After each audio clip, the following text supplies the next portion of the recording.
Forg Nassimbe change de titre, PR, PCM, PCT, PRT, comme il change de costume, mais il reste constant avec sa comédie perpétuelle quant à la gestion catastrophique qu'il fait du bout de rectangle togolais. Polémique autour de l'ancien format de nationalité, une diversion impudique. Tout est parti du communiqué de la Commission électorale nationale indépendante, CENI, publié le 7 mai 2025 qui exige que les dossiers de candidature aux élections municipales du 10 juillet 2025 soient accompagnés d'un duplicata du nouveau format du certificat de nationalité. Or, il existe aussi l'ancien format qui n'a jamais fait l'objet d'annulation au Togo. Plusieurs partis politiques et groupes des indépendants ont saisi la CENI aux fins de rapporter cette exigence qui n'a aucunement sa raison d'être. En réponse aux préoccupations soulevées par les partis politiques, regroupements et candidats indépendants au sujet de l'article 250 du Code électoral qui impose la présentation d'un duplicata du certificat de nationalité togolaise, la CENI a saisi la Cour suprême par une correspondance datée du 13 mai 2025 N-310/2025/SCE-FI/P/CENI. Suite à cette saisine, la Cour suprême a rendu un avis favorable, N-042/2025/CSP du 15 mai 2025, validant l'usage de l'ancien format du certificat de nationalité togolaise dans les dossiers de candidature. Ainsi, les candidats peuvent désormais joindre une copie légalisée de leur ancien certificat de nationalité togolaise à leur dossier de candidature, sans obligation de fournir un duplicata du nouveau format, comme cela avait initialement été requis. Dans la foulée, la Commission nationale des droits de l'homme, CNDH, se fait bruyamment discrète en revendiquant aussi la paternité du plaidoyer ayant abouti à la décision de la Cour suprême. Elle a fait, dit-on, des démarches auprès des pouvoirs publics pour la validation de tous les formats du certificat de nationalité togolaise. La CNDH s'est donc employée pour que les municipales de juillet respectent les règles standards, souhaite qu'elles soient inclusives, apaisées et participent à l'enracinement de la démocratie dans le pays, indique-t-on. Quoi de plus normal pour une institution dont l'essence se repose sur la défense des droits de l'homme? Mais au fond, la CENI a posé un faux débat qui est exploité abusivement pour une diversion impudique des institutions de la République. La CENI de Dagoyabre veut-elle faire croire qu'elle ignore l'existence de l'ancien format du certificat de nationalité au Togo détenu par la grande majorité des Togolais? En réalité, comme les surenchères autour du cautionnement, cette polémique autour du certificat de nationalité n'a pas du tout sa raison d'être. Mais pendant qu'on y est, cela doit être l'occasion pour mettre définitivement fin à la problématique autour de l'ancien format du certificat de nationalité togolaise. Le gouvernement n'a pas officiellement interdit l'utilisation du format ancien du certificat de nationalité, ce qui signifie que les deux formats sont considérés valides. Mais certains rencontrent des difficultés et tracasseries insoupçonnables lors des démarches administratives, notamment la demande de la carte d'identité et surtout le passeport. Insidieusement, on pousse les concitoyens à se faire délivrer le nouveau format. Certains sont allés loin en déclarant que cette ancienne version ne serait plus valable avant que Madame Koboiyak Pachachamja, directrice du Sceau, de la nationalité et de l'identité civile ne vienne lever l'équivoque. Pour elle, le nouveau format offre plus de garanties en termes de sécurité, mais ce n'est pas pour autant que l'ancien format n'est plus valable. Malgré cette mise au point sans ambiguïté, les abus de pouvoir continuent dans l'administration publique. Si tant est que par un plaidoyer soutenu auprès des autorités compétentes, la CNDH obtient que tout format du certificat de nationalité togolaise soit validé pour les prochaines élections municipales. Elle doit se mettre à la tâche pour faire cesser les abus grossiers autour de ce document. Ce qui est plus ahurissant, ceux qui disposent de l'ancien format et souhaitent avoir le nouveau, les conditions sont les mêmes comme s'ils n'ont jamais fait de nationalité, à savoir légaliser leur acte de naissance, joindre l'original de l'ancien certificat de nationalité, une photo d'identité et une somme de 5 000 francs pour obtenir la nouvelle version. Au surplus, tout le monde sait le chemin de croix que constituent les démarches pour l'obtention de cette pièce administrative au Togo. Des demandes font parfois plus d'une année sans suite. Pendant ce temps, les demandeurs ont déjà raté plusieurs opportunités de leur vie.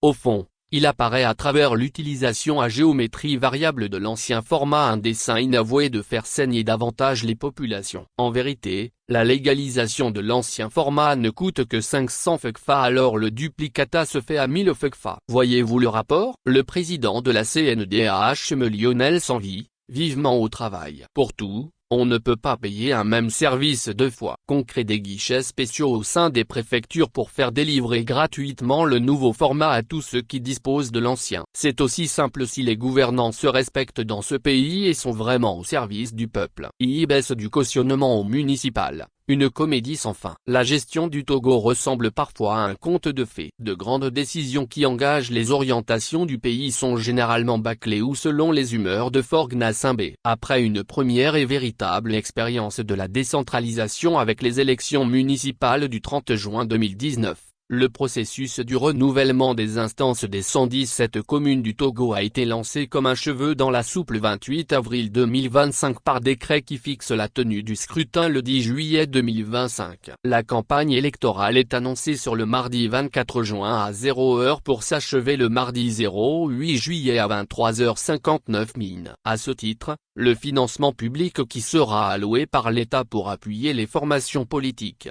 ainsi que les candidats indépendants est fixé à 500 millions FECFA. Le cautionnement est fixé à 50 000 FECFA par candidat, et 25 000 pour les femmes. Comme dans une épicerie, tous ces décrets ont été pris par le gouvernement de façon unilatérale. Comme si les Togolais sont condamnés à subir les oukases du pouvoir infécond du régente le pays depuis presque 6 décennies. La même situation se produit à chaque élection au Togo. Alors que le dépôt des dossiers de candidature a commencé le 20 mai, le lendemain, le gouvernement a décidé de revoir à la baisse le montant de cautionnement de 50 000 à 25 000 FECFA pour les hommes et de 25 000 à 12 500 pour les femmes. Il se rapporte que le président du conseil, Faure Gnassingbé, a signé le décret y afférent suite à un rapport du ministre de l'administration territoriale, de la décentralisation et de la chefferie coutumière. Tout ceci fait suite à la 20e session du cadre permanent de concertation, CPC, tenue le 19 mai à Lomé, au cours de laquelle la question du montant du cautionnement a été soulevée. Et ce n'est pas la première fois qu'M. Gnassingbé joue au yo-yo avec les élections, même en changeant de fonction. Déjà en 2019, ces frais fixés de façon cavalière ont été réduits de moitié pour les municipales du 30 juin de 0219, soit 20 000 pour les candidats et 10 000 FECFA pour les candidates. De 200 000 en 2018, le cautionnement était passé à 500 000 pour les législatives du 29 avril 2024. Sur la base de quels critères ce cautionnement a-t-il été fixé? Aucune, si ce ne sont selon les humeurs du successeur d'Eyadema Gnassingbé, puisqu'à quelques 3 semaines du scrutin, ces frais ont été ramenés à 300 000 FECFA pour les candidats aux législatives, contre 500 000 FECFA initialement, tandis que les aspirants aux régionales se sont acquittés de 150 000 FECFA, au lieu des 200 000 FECFA précédemment fixés. À quoi rime toute cette comédie qui décrédibilise les gouvernants dans l'organisation des scrutins au Togo? Pourtant, il suffisait juste d'engager un processus inclusif avec les différentes parties prenantes pour mettre fin à cette farce impudique. Qui peut prendre au sérieux un pouvoir qui donne l'air de s'amuser avec le destin de toute une nation?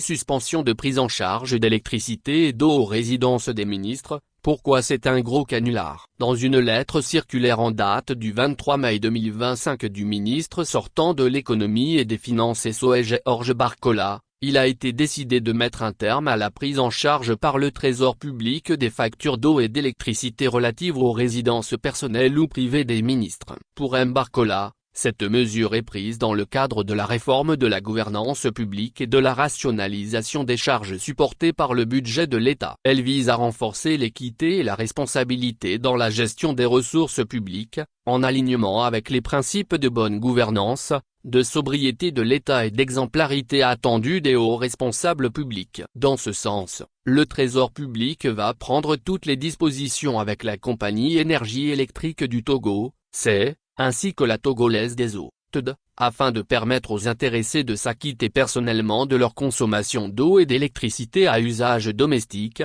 à compter du 15 mai 2025.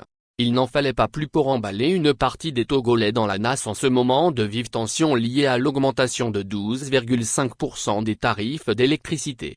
Certains vont plus loin et se demandent pourquoi cette mesure n'est pas élargie au président du Conseil qui dispose de plusieurs résidences privées sur le territoire national. Il en est de même la situation de certaines casernes du Togo où le gaspillage d'énergie est rapporté par des concitoyens.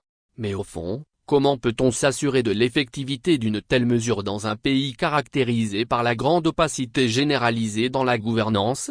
Bien plus, quel cadre légal encadre la mesure de Barcola? In concreto, la vraie question est de savoir si les avantages dont jouissaient les ministres leur avaient été accordés par un arrêté, un décret ou une loi.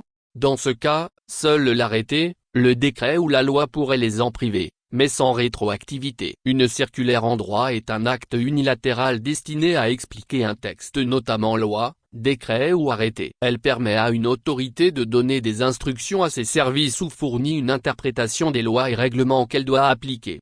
La circulaire ne crée pas de droits ni d'obligations pour les administrés et ne peut pas déroger aux lois et règlements. Ces avantages doivent nécessairement trouver une source dans la loi ou un règlement, sinon le trésor public ne peut pas les prendre en charge. C'est le principe de la légalité des dépenses publiques. Ce qui voudrait dire qu'une circulaire du ministère ne peut interdire ce qui est prévu par la loi, et c'est aussi simple que ça. Maintenant, au cas où il n'existe aucune disposition légale qui consacre ces privilèges aux ministres, il s'impose un audit indépendant pour situer les responsabilités, étant donné qu'un ancien ministre affirme qu'il est arrivé entre-temps un rapport du ministère de l'Énergie en Conseil des ministres qui indique qu'un ministre a consommé jusqu'à 4 millions FECFA par mois d'électricité dans ses résidences privées. Il y en a qui, sans conscience professionnelle, ont climatisé jusqu'à leur garage et s'en glorifient. On peut facilement imaginer le gouffre et le mal profond inhérents à ces actes antipatriotiques occasionnés par des gens censés être au service du peuple. En définitive, cette mesure sans clarification conséquente est un gros canular pour flouer la misérable population du Togo. Source, lecorrecteur.tg